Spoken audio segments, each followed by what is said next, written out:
Hi everyone. So I wanted to do a quick video update on some of the different changes and things that I've basically learned with market profile. So I had recently purchased Space Time Remastered. It's basically from this guy. I bought the complete one, so it's $250. There's a whole composite there for you. There's TPO levels and things like that. But the biggest thing was the space time remastered. That's really helpful, and I'm gonna go through it a little bit with you guys.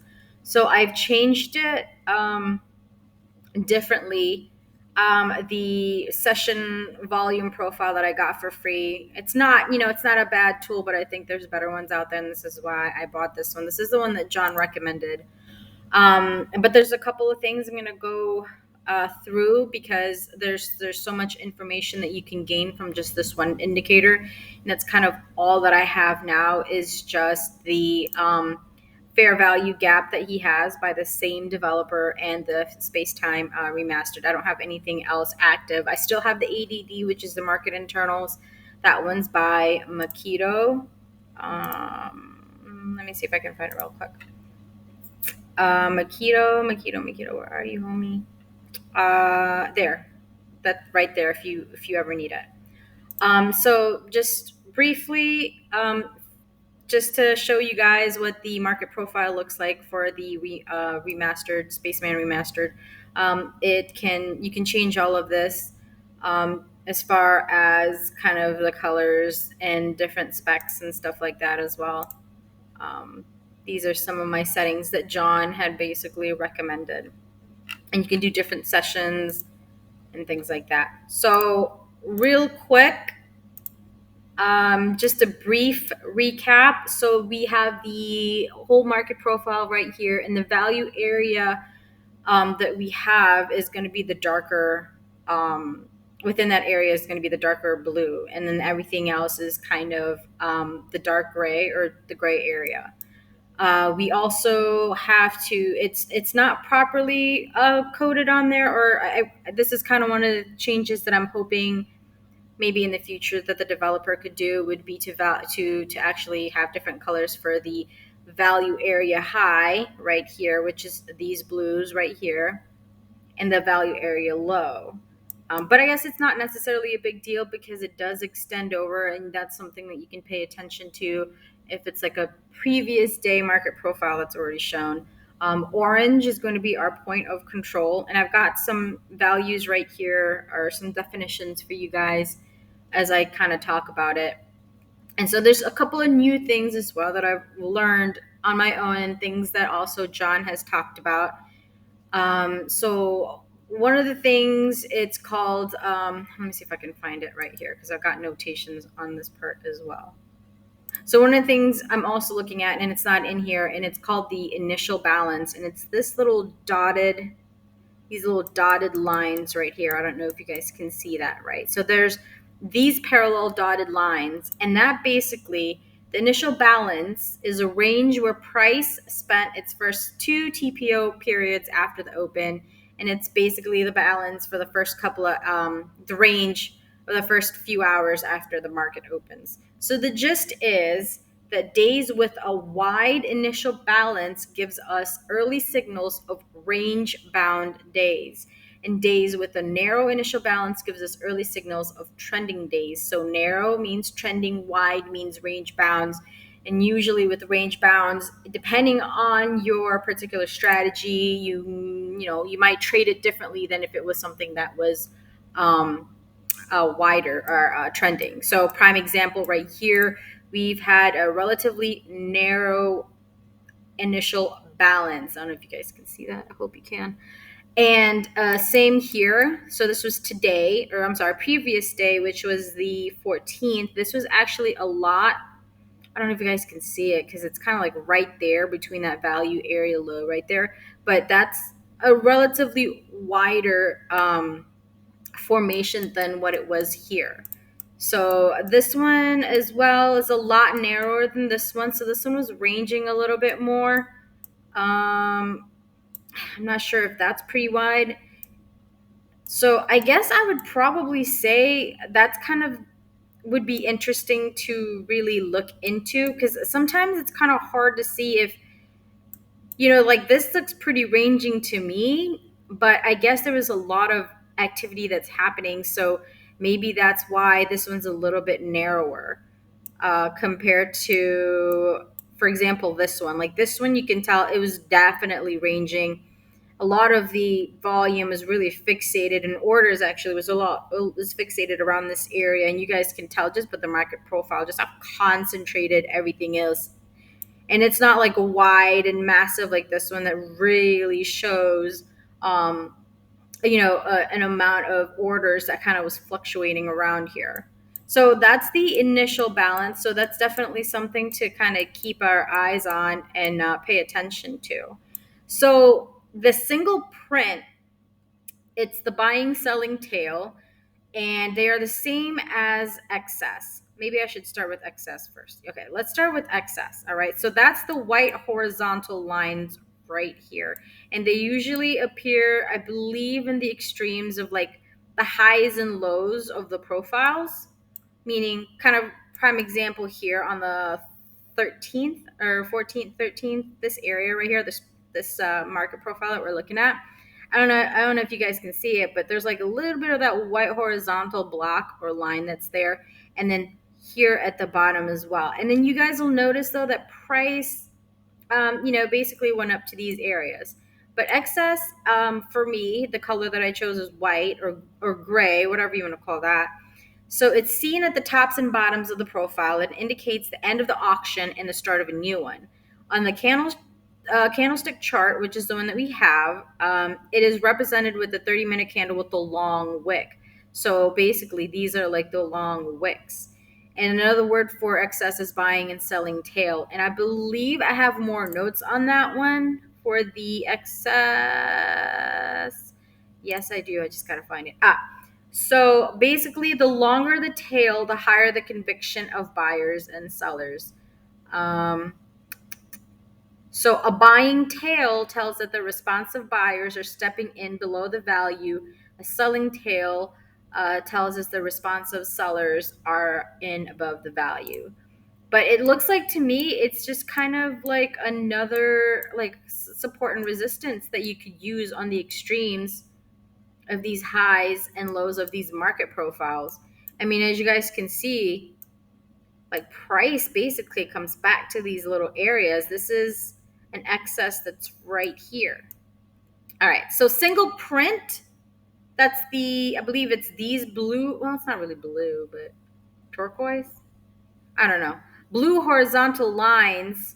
Actually, I'm going to take this off so I don't, yeah. So it's these lines right here.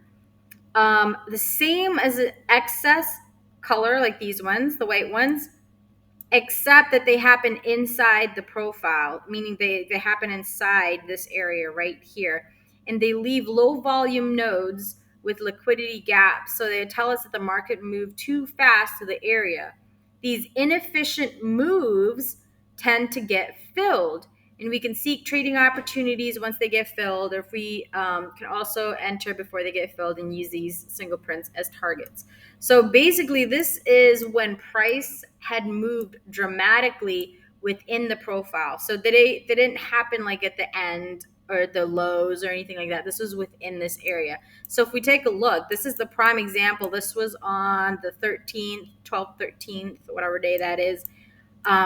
This is when, and if you look at how it kind of coincides with the candlestick, these are when just price just kind of dropped down dramatically, and like see how massive that is with these type of single prints. So at some point or another, these areas are going to get filled in the future, whenever that's going to be. Whenever which one is this? Dow Jones US 30 figures out what it's trying to do. If it goes down here, it might jump up to try to fill up all this void right here. So let's take a peek at the other ones. So these are these levels. So it goes back. So these are kind of like higher time frames, sort of like support and resistance that you could use. Okay, so excess are the, just to double check with you guys, excess is are these white bars, and they happen at the ends of the market profile that have like these massive type of candlestick wicks. And I believe, is this the one that says, let me double check. No, so that one's completely different. So that's the difference, right? So then the next one is called poor high low, poor high or low. That is going to be, I don't know if you guys can see it. I hope you guys see it. These little things right here, like the blue, they're blue and red. So the blue one right there, and they tend to be at the end. Okay, I don't know where the red one is. Come on, let me see. So there's a red one right there. All right. So it means it's lack of excess, low confidence in current direction, showing no tails and convictions of trades stepping in.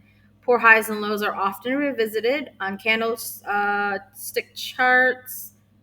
These would be short term double tops or bottoms. So I'm not 100% sure. I know there's like the reds and the blues. Um, I'm not entirely sure kind of the significance and the color per se. Um,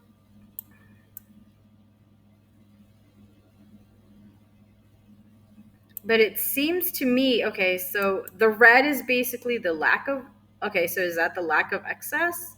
Is the red. And then that's the excess. Let me double check because I'm going to look at the code here. Okay, so PHL, poor, high, and low, is my red. So meaning, let me change this. It's red. It is not the turquoise color. Maybe that's why I got confused. Okay, so it's red, meaning that, so this is the excess, this is the poor, high, and low. That there was no confidence, lack of confidence, and showing no tails and conviction of traders stepping in. Forehands are often revisited.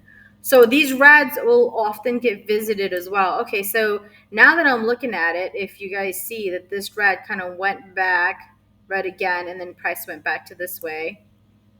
And this actually shows our initial balance right here, and then there's a bit of a trend. And so same thing right here. So this is the poor, high, and low, and then price basically went down that way. Okay, that's cool. So this blue is our excess, right? Blue. Where is it? Turquoise.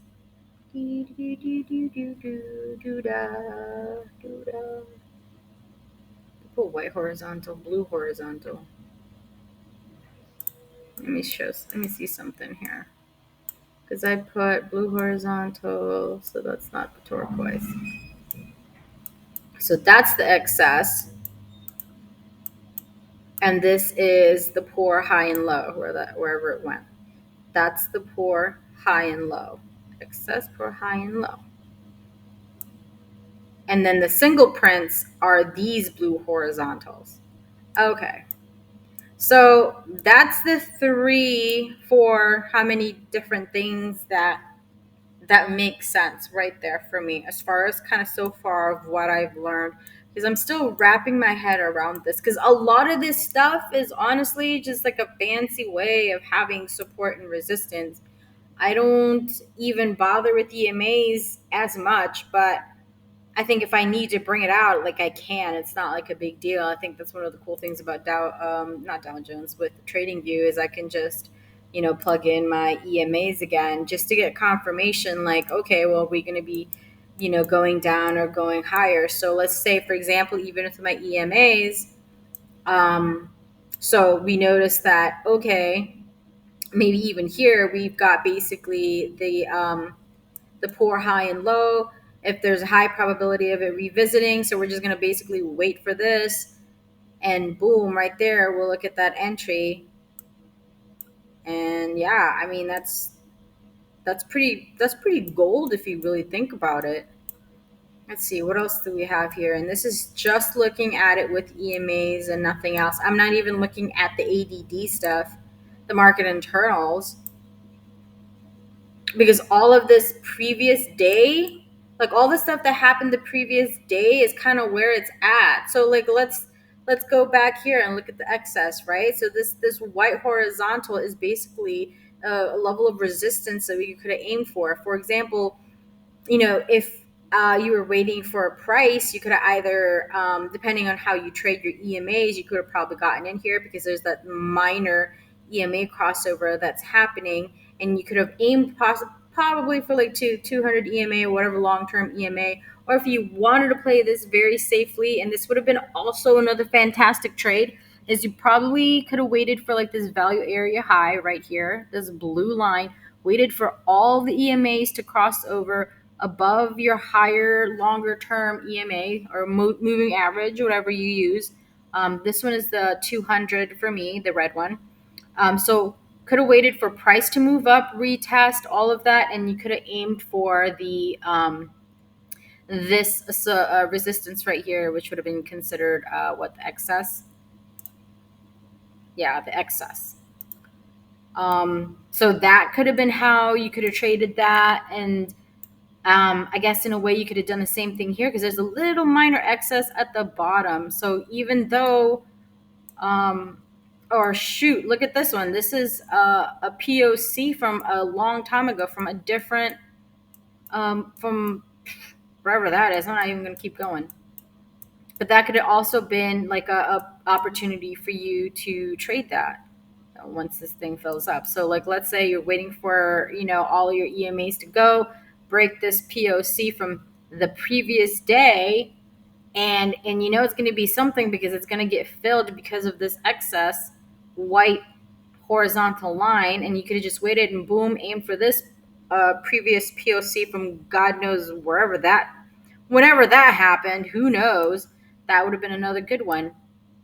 And this one right here is actually interesting because this line, which is the single print, had already formed, but this massive move just kind of reacted barely at it right there. Isn't that pretty cool?